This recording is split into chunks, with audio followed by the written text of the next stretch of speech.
Governor Romney, could we have a word? Yeah, I will lower taxes. 5%. Take one, PolitiChicks plus PolitiDude, Jason Ivey. Good afternoon. We're here at CPAC. I'm with Anne Marie and Victoria Jackson. And we just had an encounter with the Communist Parade, also known as the Occupy Riffraff, mixed in with some Teamsters and other assorted union thug types. Victoria was just in the process of asking some questions of an occupier, trying to get him to make some sense, which is nearly impossible. Couldn't follow him. Yeah, tell us what happened.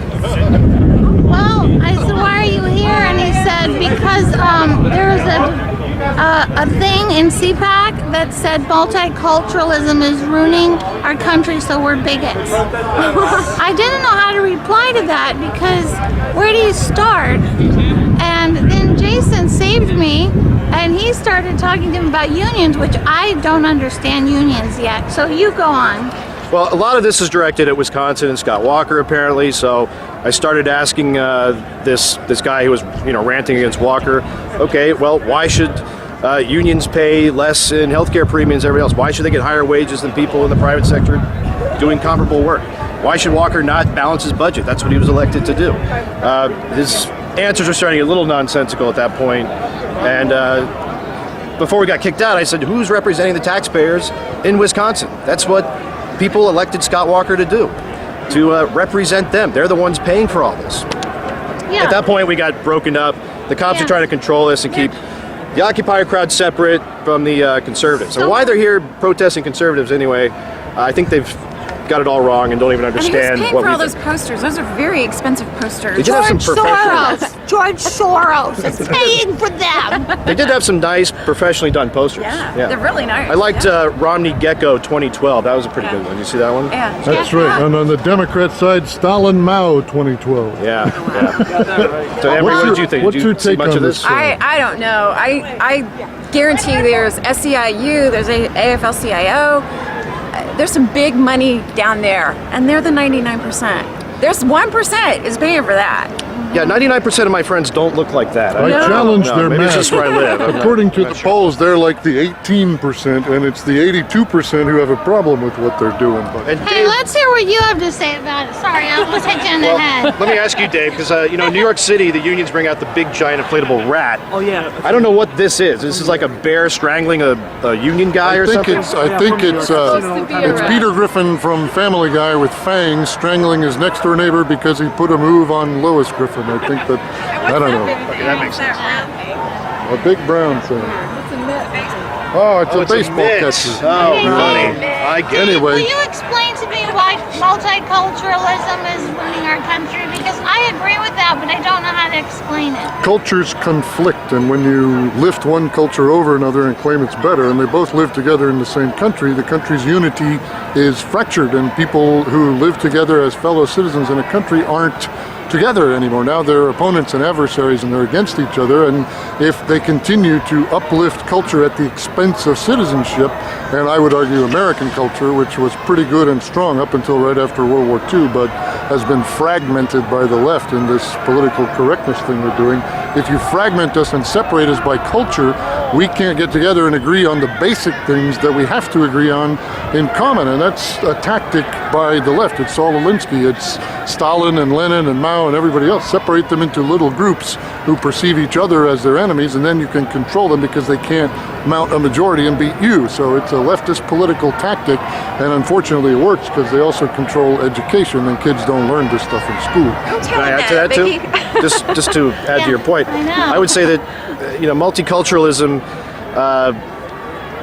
treats every culture equally, as opposed to what America used to be, which was what we called a melting pot, where you took the best of other cultures that immigrated here and you build a strong American culture out of that. Multiculturalism is relativist. It doesn't say one thing is better than something else. And what it does say is American culture is not morally superior, and that's where the leftists get offended at the idea that Americans go around the world thinking we're the best, we're the greatest country in the world. That rings false and arrogant to them, and so they try to pretend, as they do with so many things, that all cultures are morally equivalent and it's only your preference that picks one or the other, and that's from outdated, outmoded tradition and old books like the Bible and old documents like the Constitution, and they're not true, and everybody's really equal. Meanwhile, there's a culture overseas that will chop your head off if you speak against the political leadership, which is the religious leadership, and over here they complain about our religious leadership telling them they feel badly when an abortion happens, as if the two things are morally equal. Wishing abortions didn't happen and chopping people's heads off are the same thing morally.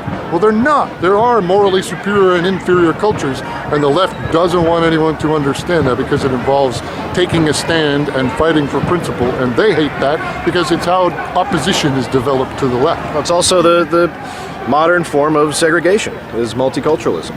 We're saying there's no unique American culture, there's no common language. Go live in your enclave, speak your native tongue. That's Babel.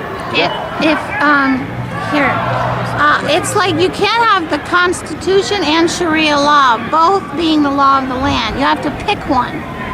If you have both, then you're going to have this. Because Sharia law is a system of government.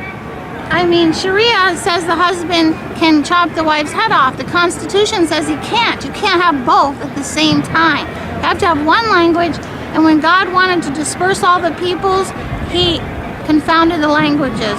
So if we want to be unified, we need to all speak the same language, and that's why multiculturalism is destroying America. Anne-Marie, what do you feel when you look at this mob? What goes through your head and your heart? It pisses me off because I was a single mom for many years. I never borrowed one penny from anyone. I never took anything from anyone. My whole life, I worked very, very hard for everything I had. And when these kids are down there trying to say, you have to pay our student loans, or you have to feed and clothe us, it's infuriating. It makes no sense to me. It goes against every principle I was ever raised with. It's disgusting. You know what's in you is American culture that taught you about Exactly. And these are Americans. I wish they were. Well, they're not Americans. They're not here. Americans. They're not Americans in the sense that we're Americans. They need to move somewhere else and see the difference. And they're communists. They're disgusting, and they're lazy bums. Sorry, you guys are lazy bums. Try raising a child by yourself and not borrowing and not expecting any money from anyone. That's what you guys need to do. They'll just say you can only do that because you're white and you're privileged. Not true. I took the bus for 2 years. I didn't have a car. I had to make decisions about whether to pay for car insurance or to pay rent. I mean, you were not protesting, demanding things from other people? That's crazy. Yeah, No, but it wasn't. it's so easy for you. It wasn't easy for me. It wasn't easy. I worked 2-3 jobs. It's so easy for pretty blonde. I waited tables. I waited tables. I worked retail. I did whatever I could. I worked as many jobs as I needed to do whatever I had to do to get whatever I needed. And my son I'll has the be same honest thing. though. I'll admit that these baby blues and this gorgeous blonde hair have gotten me ahead in life. Hey, can we eat lunch now?